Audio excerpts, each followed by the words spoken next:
Said, like, in another hadith, لكل غادر لواء عند أسته يوم القيامة. For each person who betrays or is treacherous, there is a liwa, a flagpole that is being placed close to his behind, at his behind.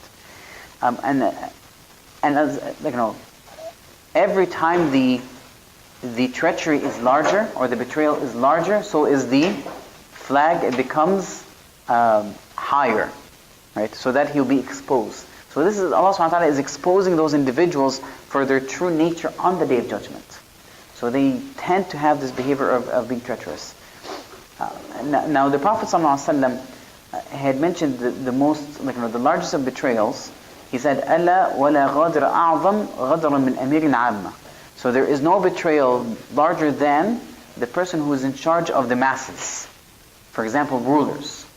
Because really Allah subhanahu wa ta'ala have placed them in a position of, it is their job to take care of their masses, of their ra'iyah, right? The people, their flock, to take care of them. And so you cannot betray them. When you betray that trust, this is the most largest use of betrayal, because that effect of betrayal transcends you into the effect of affecting larger amounts of people. So the more the effect that you have in betrayal, the larger it is. And so the Prophet ﷺ had mentioned this in hadith, there's nothing larger than that. Alright, now another category of individuals on the Day of Judgment that are considered sinners, al-ghalul. Alladhi ghalla, the person who permits ghalul, is the person who unlawfully takes things. He hides, in secret, and he takes things. So essentially, it's considered a form of betrayal, but it's a more specific type of betrayal. You're stealing something that doesn't belong to, unlawfully taking it. And this is mentioned obviously in a surah, sorry? Ali Imran. Right? ومن يغلل يوم القيامة ومن يغلل يأتي بما غل يوم القيامة ثم توفى كل نفس ما كسبت وهم لا يظلمون. So Allah subhanahu wa ta'ala says, and whoever betrays, and it's translated as betraying, but unlawfully takes something, will come with what he has taken on the Day of Resurrection. So in another hadith, the Prophet ﷺ had mentioned in detail, now this has to do specifically more before if I remember correctly, this hadith was mentioned when they were dividing the spoils of war, and a person had taken something out of the spoils of war before it got divided. So really that is stealing. That's called ghulul, right? Unlawfully taking something. So the Prophet ﷺ had mentioned that there's extreme punishment for it, and in fact it's one of the punishments of the graves that happens when you die. But even on the Day of Judgment, the Prophet ﷺ had mentioned that each one will come with what he unlawfully has taken. So he had said, I don't want to see you on the Day of Judgment carrying on your neck, for example, a horse that has the sound that they make because of what they have stolen and unlawfully taken. And then he mentioned a sheep, and then also a camel, and then he mentioned other things. So they will come on the Day of Judgment, and they will confess, this is a sign that you're going to be carrying on the Day of Judgment on that position. So you'll be exposed in front of everybody for the sin that has been committed. Now another group of individuals who on the Day of Judgment, on this Day of Standing, who are considered sinners that will also be exposed, are those who wrongfully take over land. They steal land. So the Prophet ﷺ said, "Man أخذ من الأرض شيئا بغير حقه خسف به يوم القيامة إلى سبع أراضين." Which means that whomever takes a piece of land that wrongfully takes, that does not belong to him, on the Day of Judgment he will come and it will be خسف به, which means he will be taken into the ground, إلى سبع أراضين, to the seventh level of the ground. This once again will be shown on the Day of Judgment. Another category of considered a sinner is a person who is two-faced. Now in modern time, obviously we have a problem with that. Now a person who's two-faced is not really an honest person, is he? Right? He shows in public something, and then in private is something else. Or he might treat this person, show him something, and then behind his back it might be something else. A person who's two-faced. Those are the most evil of the individual on the Day of Judgment, because really they're very colorful individuals. They change their colors quite often. And you can't trust people like that. And so in one situation they're one way, in another situation they come in another way. So the Prophet ﷺ, he had mentioned in Sahih Bukhari and Muslim, as narrated by Abu Hurairah, he said, تجدون شر الناس يوم القيامة ذا الوجهين. You'll find that the most evil of people on the day of judgment are the ones who are two-faced. الذي يأتي هؤلاء بوجه وهؤلاء بوجه. Who comes to this group of people with one face and to the other people with another face. In fact, actually, one of the punishments, and one of the hadith, he mentions that the Prophet ﷺ mentioned that those individuals actually on the day of judgment, their tongue they'll come, and their tongue is a tongue from fire, from the hellfire. Because when you're two-faced, you obviously say things that are a bit different. You know, you're saying one thing in this situation and something else in a situation, so you're not being honest. You're not standing with the truth, but you are trying to see what benefits you at that moment, and you're dealing with it that way. So the Prophet said, no, they're not. So the hypocrisy we're talking about, this takes you out of Islam. But these are Muslims, but they're two-faced. It is a type of nifaq. So there's nifaq al-akbar, the great hypocrisy that takes you out of Islam. Those are individuals who pretend to be Muslims, but they are not in their hearts. Now these have characteristics which Muslims maybe perhaps can exhibit sometimes. Such as when they promise, they break their promise. If they speak, they lie. Right? إذا تحدث كذب وإذا أوعد أخلف وإذا اؤتمن خان. And if he's trusted, he betrays the trust. So those are all qualities of the hypocrites. Now we can have some of these qualities of these hypocrites. It doesn't make us the complete hypocrite that goes out of the realm of Islam. Because that's one category. These are sinners. So you don't have some of those categories. So one of it perhaps is you are telling one person something and then on the other hand you're telling some other person another thing. So yes, it does have that aspect to it. Okay.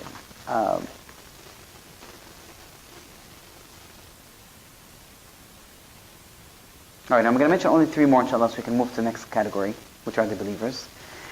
So one is the, and it's not important for us, but it's just good to know, is the ruler that, I should say hides? Well, I guess he hides from the people that he rules.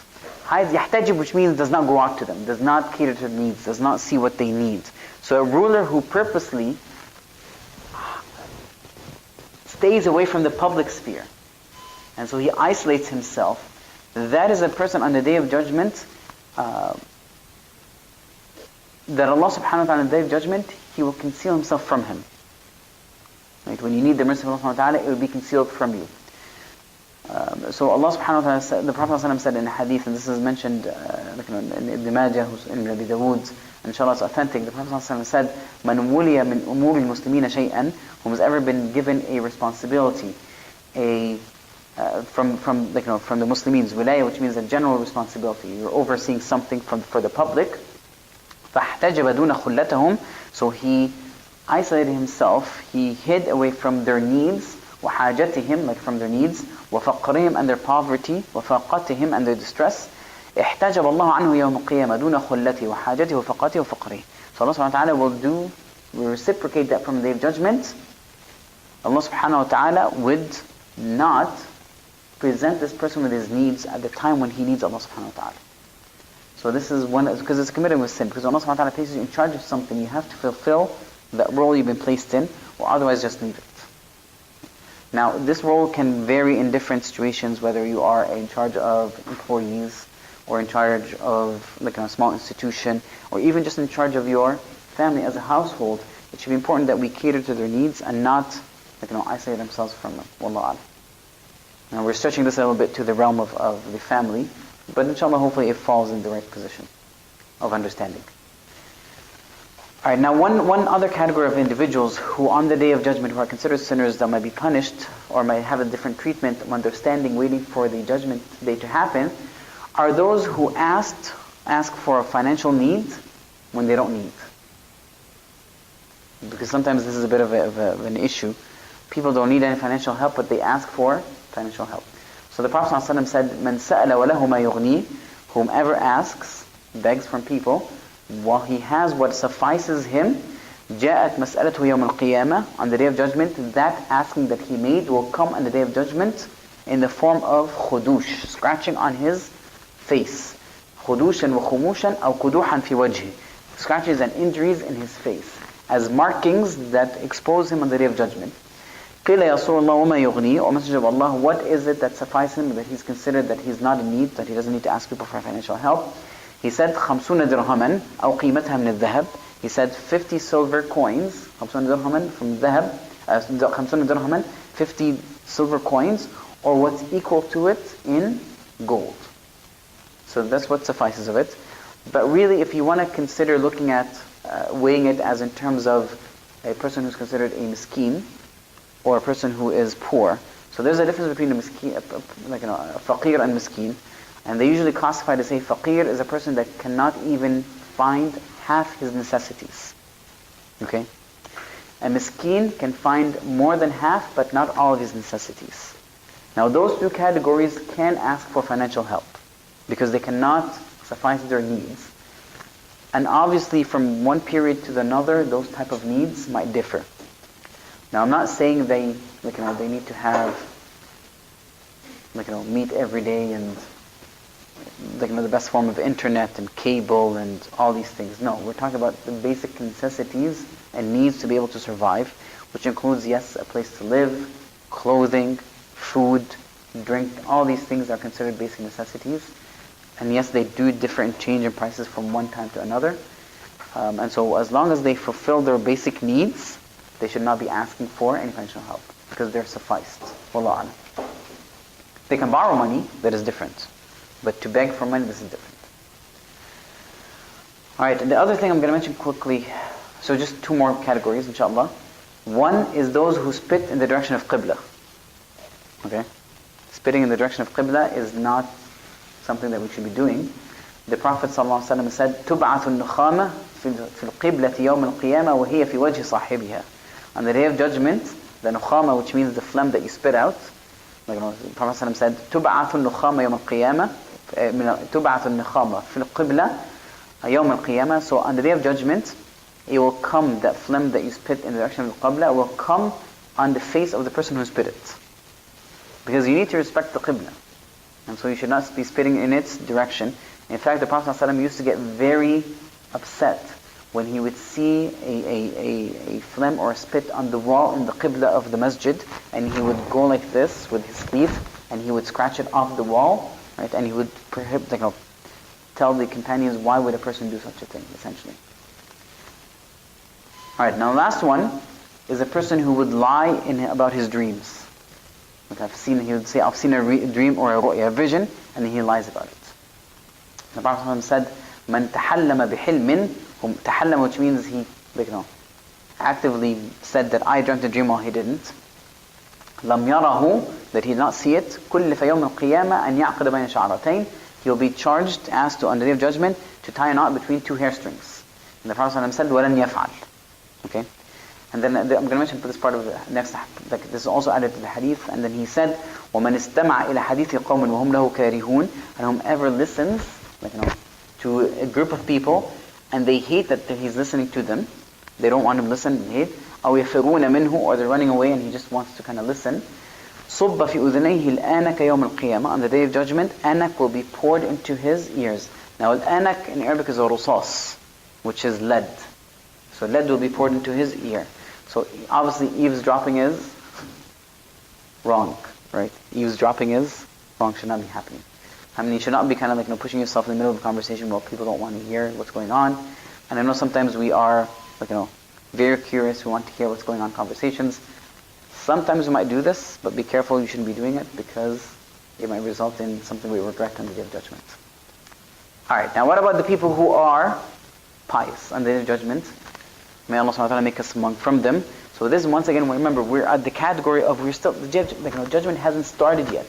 This is the tribulations that we see right before judgment occurs. Remember, we talked about with the sun approaching, the extreme levels, and the sweat, and the torture, or the difficulties that people are facing on the Day of Judgment. This is what we're talking about.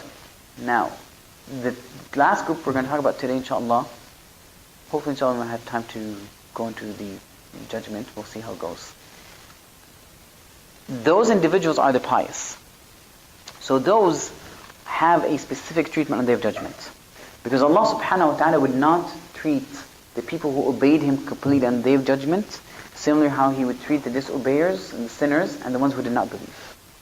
Allah subhanahu wa ta'ala is just.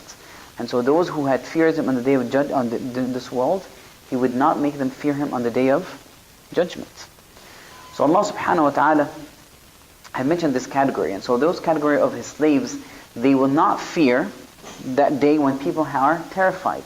So Allah subhanahu wa ta'ala would make them feel safe.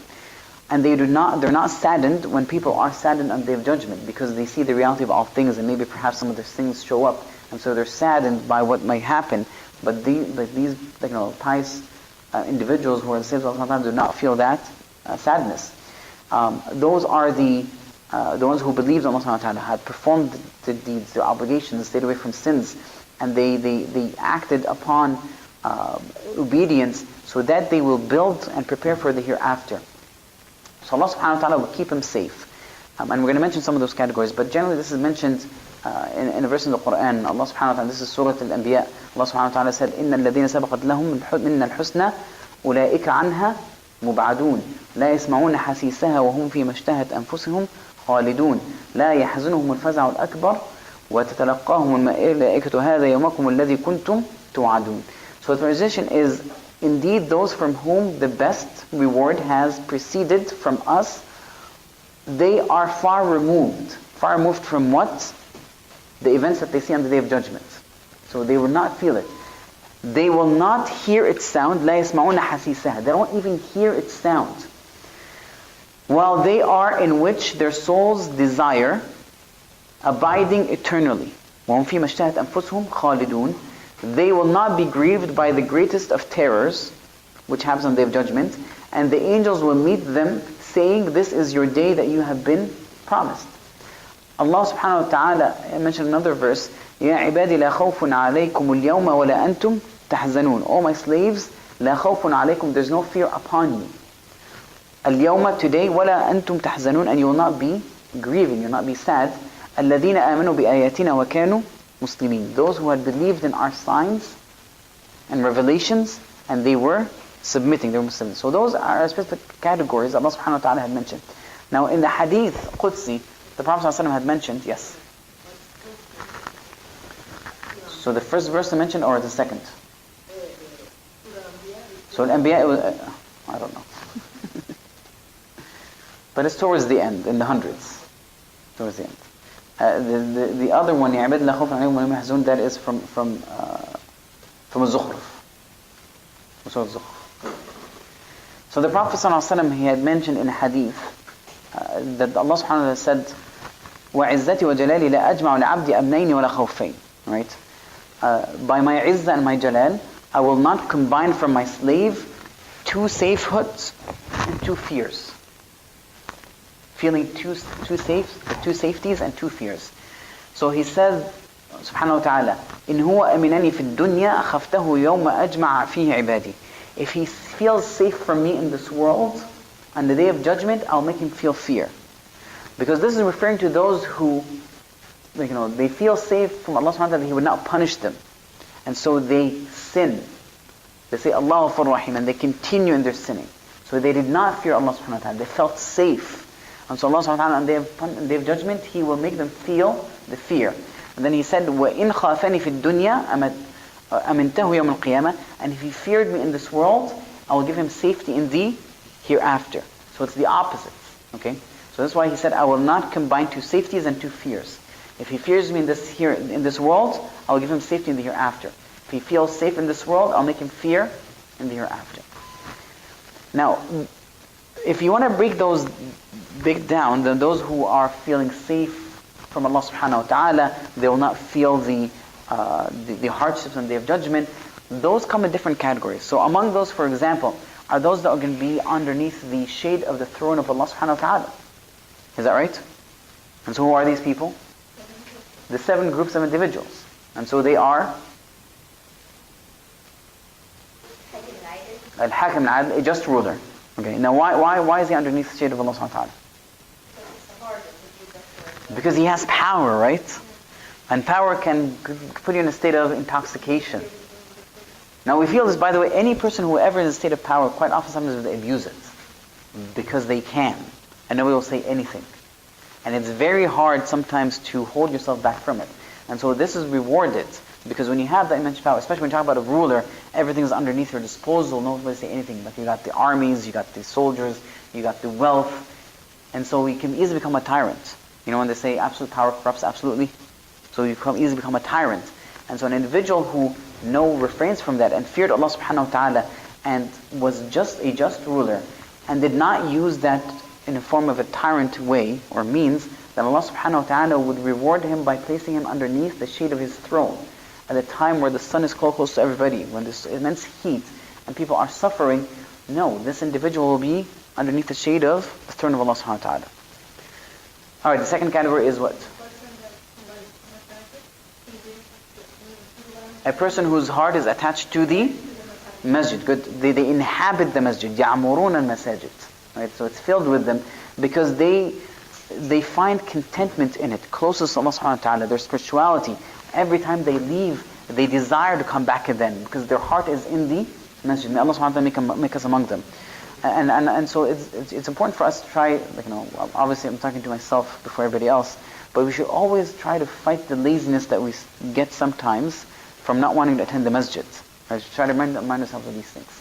Alright, now the third category is what? Good. شاب نشأ في عبادة ربه, a youth that has been, they grew in the worship of Allah subhanahu wa ta'ala. Why specifically a shab? Why a young person who grew in the obedience and the worship of Allah subhanahu wa ta'ala?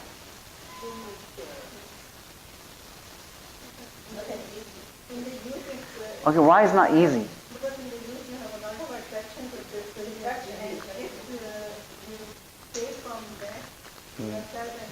Because their desire is very strong, right? That when you're younger, your desire to do things is much stronger. Your hawa is obviously strong, but you always think I'm young, I'm powerful, right? Nothing can happen to me, I'm invincible at this stage. I still got a long life. I'll do Hajj later on.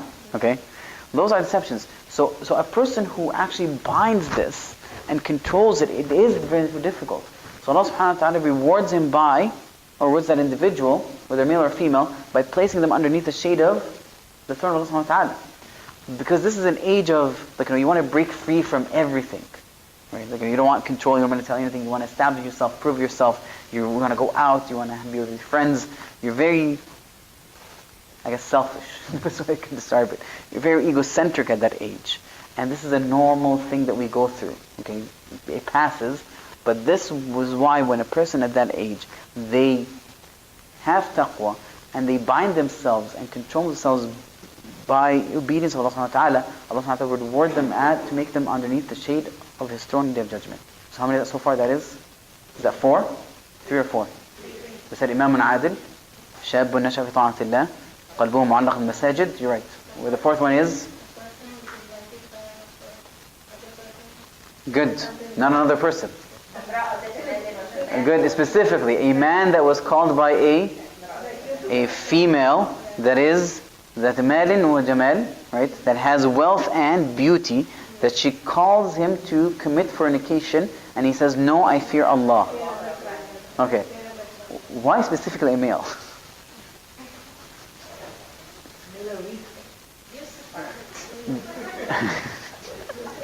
Male are weak.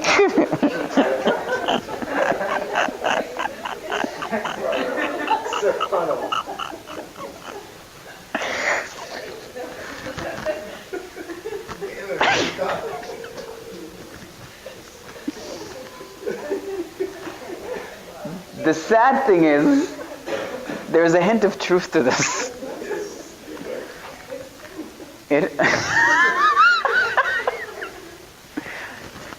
It is the nature of,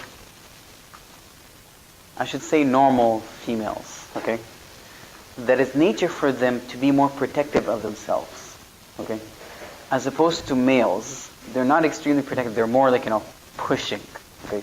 Usually it's the female that's reserved, it's the opposite. The push comes usually from the male.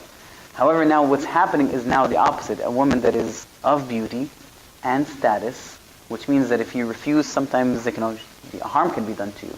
if you're a male and you refuse, whatever the case is. But also, what is stopping you from doing what is haram? Think about it. What is stopping me, right? Or stopping any other person like that? Your secluded area, obviously there is a source of attraction, a woman that is very pretty, and she's calling you. You're not even trying. You're not there's no effort from you. It tells you just come, right? And it's also she's very powerful, a woman with wealth. So what is really stopping you? Fear of Allah subhanahu wa ta'ala, right? If it's that fear that prevents a person from fighting his strongest of urges. And by the way, the strongest urge is a sexual desire. It is the strongest urge. This is why Allah subhanahu wa ta'ala had put so many barriers between it and falling into fornication.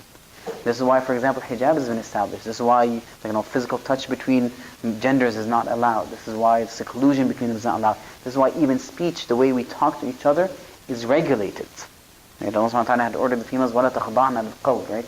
Do not soften or have your speech in a specific way that can cause some sort of attraction or whatever the case is. So in fact, even there's not even it's not allowed for a female to perfume herself outside in public, right? Because all these things are attractive for a male, whether it's the scent or the eyesight or all these things, right? To the point that Allah subhanahu wa ta'ala said for the women not to strike their feet on the ground to tell them they have sort of adornments and their ankles, their anklets, because this can stir some sort of listening to male imagination of things like that. All this is just completely stopped. Why? Because of that strong instinct. And a person that can have the instinct be controlled because he fears Allah subhanahu wa ta'ala does deserve to be rewarded by Allah subhanahu wa ta'ala, that be placed underneath the shade of His throne. Especially if they're young individuals, obviously. Okay. Now the worst of individuals are the elderly individuals after the age of youth. They're old people and they fall to that. They're the worst of people because really their desire has settled. Okay. As opposed to the younger ones, their desire is still flaming. Alright, now another category. Good. A person who, two individuals, right? So those are individuals who love each other for the sake of Allah subhanahu wa ta'ala. So they meet for the sake of Allah subhanahu wa ta'ala and they part having also for the sake of Allah subhanahu wa ta'ala. And so their entire relationship is purely, sincerely for Allah subhanahu wa ta'ala. Because quite often, sometimes, relationship between humans, people have friends or acquaintances because of benefits, right? This is a good friend to have because they will benefit me, right? I have a friend in this position, he can help me with this. And so they have these relations with others, not for the sake of Allah subhanahu wa ta'ala, but purely for favors. But these individuals, they love each other for the sake of Allah subhanahu wa ta'ala, which means that those individuals are most likely performing actions that Allah subhanahu wa ta'ala would love, that these individuals, Allah subhanahu wa ta'ala would love. So there might be pious people, but they come together for the sake of Allah subhanahu wa ta'ala, and they part also for the sake of Allah subhanahu wa ta'ala, loving Allah subhanahu wa ta'ala. So that's number what? 5. Good. Give me a 6th one. Good. A person who remembers Allah subhanahu wa ta'ala while he's in seclusion, and so his eyes teared out of fear of Allah subhanahu wa ta'ala, which means he's truly feeling Allah subhanahu wa ta'ala. This is complete sincerity that is rewarded by having them underneath the shade of Allah subhanahu wa ta'ala. And the last category is? Good, excellent, right? ينفق بيده اليمنى يخفيها. He hides it to the point that his left hand doesn't know what he's spending. So he's doing this in complete secrecy, in complete sincerity. This also is rewarded under the Day of Judgment. Now there are other individuals that Allah subhanahu wa ta'ala would place underneath his shade, underneath his throne on the Day of Judgment. It's a misunderstanding that it's only those 7 categories. There's other individuals. So for example, sorry?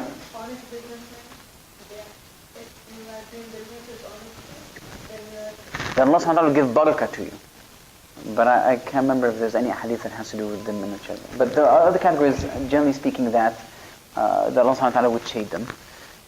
In fact, Ibn Hajar al-Asqalani, the one who has Fath al-Bari for Tafsir al-Bukhari, he actually wrote a book, right, that he gathered in them. He called it Ma'rifat al-Khisal al-Mawsila ila al-Dhilal, right? Knowing the characteristics that will lead you to the shade. Ma'rifat al-Khisal al-Mawsila ila al-Dhilal. So knowing the characteristics that will lead you to the shade, which means the shade of. So he wrote into the book. Now, from one of these characteristics that is mentioned is the one who it's called انظار المعسر أو وضع عنه. Al-mu'sir is a person who is in a financial hardship. So if you've lent somebody money, for example, and they are in a financial hardship, you being patient with them, not requesting the money right away, you being patient with them, انظار المعسر, will lead for you to be among those who are on the Day of Judgment, can be under the throne. Or يحط عنه, which means reduce from that loan that he owes you. So for example, if he owes you $600, you say, okay, you know what, just give me back 300, yalla. Okay, and then you're patient with the rest. Or even if you tell him, you know what, 600 for the sake of Allah Ta'ala, go. Right, so that is inshallah, hopefully makes you among the ones who underneath Allah Ta'ala. So this is mentioned in Muslim Imam Ahmad Sunan Darimi. He said, من نفس عن غريمه أو محى عنه كان في ظل العرش يوم القيامة. Whomever نفس عن غريمه, which means give breathing room for the one who who owes, he owes him money, أو محى عنه, or he erased it from him, he was underneath the throne of Allah Subhanahu wa Ta'ala on the Day of Judgment. So this is just one of the hadith. So if I lend somebody money and he's in financial need, he can't pay me, so if I alleviate it completely, or if I give him time, so for example, he's supposed to pay on Monday, but he doesn't have it, I say, listen, okay, we'll delay it. You'll be underneath the throne of Allah Subhanahu wa Ta'ala's shade. Alright, now there are other individuals that Allah Subhanahu wa Ta'ala, among those categories that will not have fear or some of these things that Allah Subhanahu wa Ta'ala will protect from the Day of Judgment, from the calamities, and those are mentioned in several verses from the Quran or hadith also. So among them, those who actually seek in fulfilling the needs of their brothers. Okay, so when they need some help in something, they fulfill it. So this is mentioned in Sahih Muslim, and this is also, if you were with us in the 40 hadith Imam Nawawi, we had mentioned this hadith, and it's when نفس عن المؤمن الكربة من كرب الدنيا نفس عن الكربة من كرب يوم القيامة. Whomever alleviates a hardship from the worldly hardships, Allah Subhanahu wa Ta'ala would alleviate him from the hardships of the Day of Judgment. ومن يسر على معسر يسر عنه في الدنيا الآخرة. Whomever makes it easy for a person who is in financial need, Allah Subhanahu wa Ta'ala will make it easy for him in this world and the hereafter. ومن ستر مسلما ستره الله يوم القيامة. Whomever conceals a Muslim, then Allah will conceal him on the Day of Judgment. والله في عون العبد ما دام العبد ما كان العبد في عون أخيه. Allah Subhanahu wa Ta'ala will continue to be in the support and aid of his slave as long as the person is in support or aid of his fellow Muslim. أخيه, like his brother. So this is just one category. Now also, so actually there's two involved. Now also the ones who are just in the ruling. Okay, those will be rewarded on the Day of Judgment. So Allah Subhanahu wa Ta'ala said, إِنَّ الْمُقْسِطِينَ عِنْدَ اللَّهِ عَلَى مَنَابِرْ مِن نُّورٍ. So those who are just in the ruling, when they judge between parties, try as best as they can to be just in it, they are going to be on a minbar of light on the Day of Judgment. You know what a minbar is? Manabir min nur, like from light. Now there are various other categories, which includes obviously the martyrs on the Day of Judgment. So the Prophet ﷺ had mentioned in hadith that they have 6 characteristics. That all their sins are forgiven with the first blood that comes out. And then he'll see it on the Day of Judgment. He'll be protected from the punishment of the grave. But this is the point we're mentioning in this hadith. وَيَأْمَنُ مِنَ الْفَزَعِ الْأَكْبَرِ. He will be, يَأْمَن, which means he'll be in safety from the al-Faza' al-Akbar, the greatest of terrors, right? Or terrifying events, which is talking about the Day of Judgment. So this is the point we're mentioning it. So this, he will be protected from it. Now, another important category, which Allah Subhanahu wa Ta'ala would on the Day of Judgment, would protect or have blessings on that day when they're waiting for 50,000 years, are the ones that hold their anger. كاظمين الغيظ, right? Yes, very difficult, but this is why the reward is immense.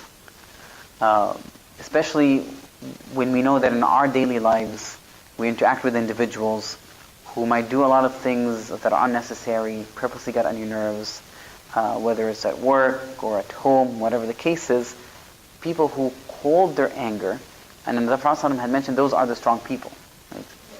This is shadidu bis-sur'a, not sur'a. Sur'a, which means speed. Sur'a بالصاد. ليس الشديد بالسرعة. Strength is not by wrestling others. ولكن الشديد, right? لكن هو القوي, right? من يملك نفسه عند الغضب.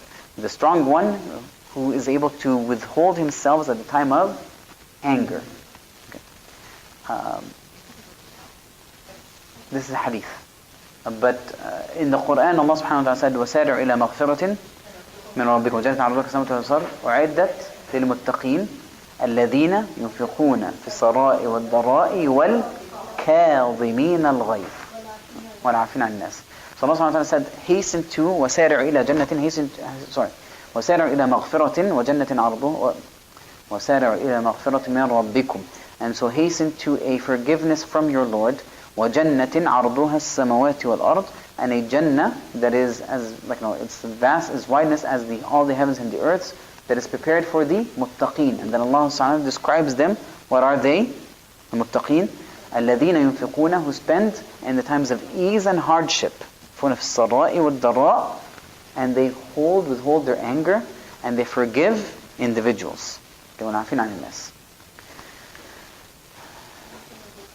Alright. Now, there's another category on that day. They will also be rewarded even further. Those are the mu'adhineen, the ones who give adhan. The Prophet ﷺ said, "Al-mu'adhinun atwalu an-nasi a'naqan yawm al-qiyamah." Those who make adhan have the longest of necks on the Day of Judgment. Now, longest of necks means pride and honor and beauty and all these things. In fact, Allah subhanahu wa ta'ala said, He had mentioned to a person who was in the Badiyah, He told him, if you make the adhan, do it out loud.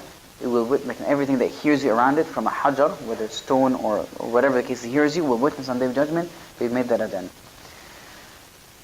Now, other individuals, I think I'm going to have to end with this one. الَّذِينَ يَشِيبُونَ فِي الْإِسْلَامِ. Those who get old in Islam. Right? Yashibuna, which means their hair grows white or grey in Islam. The Prophet said, "Man shaba shaybatan fil Islam kanat lahu nuran yawm al-qiyamah." Whomever shaba fil Islam, shayba fil Islam, which means his hair grows in Islam, it was a source of light for them on the Day of Judgment. I should mention one more thing. Wudu, right? Wudu will be a source of light on the Day of Judgment in our faces and in our limbs. In fact, the Prophet ﷺ would be able to identify the Muslims that he has never met and never seen on the Day of Judgment. How? By the way they look. Right? And this is mentioned in a beautiful hadith. The Prophet ﷺ said, in this narrated by Abu Hurairah, Sahih Muslim, and when he was passing by the grave, right, he said, "Assalamu alaikum dar qawmin mu'mineen," peace upon you, the houses of people who are believers. Wa inna insha'Allah bikum lahiqun, and he said, we insha'Allah are bikum lahiqun, we will come after you. And then he said, this is the point of it. He said, wadattu ana qad ra'ayna ikhwanana. He said, I wish that I would be able to see, or be able to see our brothers. And so the Sahaba around him, he said, aren't we your brothers or Messenger of Allah? So the Prophet ﷺ said, no, you are my companions, okay, my friends. إِخْوَانَنَا الَّذِينَ لَمْ يَأْتُوا بَعْدَ. Our brothers are the ones that have not come later on. And so they asked him, O Messenger of Allah, how do you know them? كيف تعرف من لم يأتي بعد أمتك يا رسول الله? How do you know the ones who came after you? And obviously because you're dead, you haven't seen them. How would you know them? And so the Prophet ﷺ gave a beautiful parable. He said, أَرَأَيْتَ لَوْ أَنَّ رَجُلًا لَهُ خَيْلٌ غُرٌّ مُحَجَّلَةٌ. If you see that a person has a herd of flock of steeds or horses, غُرًّا has to do with the white color on the forehead over here, on the head. مُحَجَّلين are the colorings on the limb. It's usually like 3 of them. مُحَجَّلين بَيْنَ ظَهْرَيْ خَيْلٍ دُهْمٍ بُهْمٍ. And they're among horses, right? خَيْلٍ دُهْمٍ بُهْمٍ, which means they are dark or black. بُهْمٍ, there's no traces of any coloration in them. أَلَا يَعْرُفُ خَيْلُ, wouldn't he know his horses? He said, بَلَى يَا رَسُولَ اللَّهِ. He said, yes. He said, then on the Day of Judgment, they will come, which means the people that come afterwards, غُرًّا مُحَجَّلين, right? With the markings on their faces and the white. مُحَجَّلين مِنَ الْوُضُوء, from the wudu. وَأَنَا فَرَطُهُمْ عَلَى الْحَوْض, and I am ahead of them at the hawd. So this is inshallah glad tidings for us to make sure that we have wudu on the Day of Judgment. And so this is, once again, we're just waiting for the 50,000 years. Now, when will the Day of Judgment start then? How would it start? No. We have died. We've been resurrecting. We're waiting for 50,000 years. Like, the 3 different categories. The judgment hasn't started yet. So how will it start? Intercede. So we're going to stop on here. So this is the great intercession, right? Al-Maqam al-Mahmud to the Prophet ﷺ. The praiseworthy station that the Prophet ﷺ was promised on the Day of Judgment. A position where all the creation will praise him.